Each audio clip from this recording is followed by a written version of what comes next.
আসসালামু আলাইকুম। আজকে আমি দেখেন মজবুজ বানাইছি।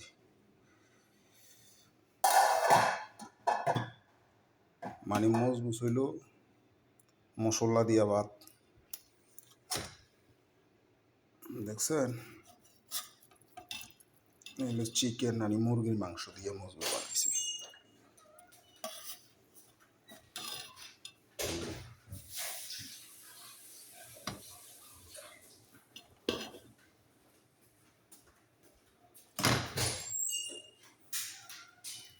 এই যে দেখেন কাটতে আসি, এটা মশলা দিয়া ভাত এবং সেরকম স্বাদ লাগে। এটার নাম হলো মজবুজ।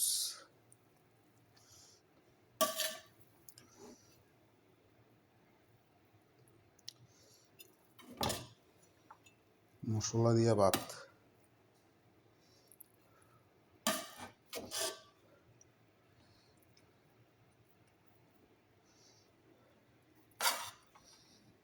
এই দেখেন মুরগির মাংস। তো মুরগির মাংসরে আরবিতে বলে দিয়াই, দিজাজ। তো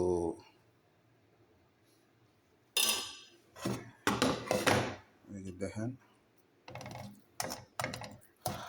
এই যে এটার নাম হলো মজবুজ। ঠিক আছে, আমি একটা চিকেনের মজবুজ বানাইছি। আর এটা হইলো আলু, ডাল, পেঁয়াজ, ক্যাপসিকাম দিয়ে আমি একটা এভাবে উপরে দেওয়ার জন্য, ডিজাইন করার জন্য এটার ভিতরে আরো বাদাম টাদাম দেওয়া লাগে। তাই আমার কাছে বাদাম নাই, মাইয়ারা একটু কিপটেমি করে, তাই বাদাম ডানাই দিইনি। দেখছেন, এটার নাম হইলো মজবুজ দিয়াই, আরবি ফুড। দেখছেন, আমি কোনো ফেক ভিডিও করি না, আর ফেক ভিডিও করতাম জানি না, আর ফেক ভিডিও পারিও না, আর আমি ফেক ভিডিও দিই না। আমি যেদিন যেটা বানাই এদিন এটাই দিই। আবার এটা একদিন পরে হইলো এটা হয়, দুদিন পরে হইলো এটা হয়। আমি যেটা বানাই এটাই দিই, অন্য কিছু দিতে পারি না, আমি দিইও না। আর আমি ফেক ইডিয়েট কোনো কিছু করতাম জানি না, এই ব্যাপারে আমার অভিজ্ঞতা নাই। আমি রিয়েল ভিডিওটা দিতে চেষ্টা করি, যাতে প্রকৃত ভিডিওটা যেটা আমি নিজে ফাঁকাই নিজে বানাই। সবাই লাইক কমেন্ট শেয়ার করবেন। এটার নাম হইলো মজবুজ।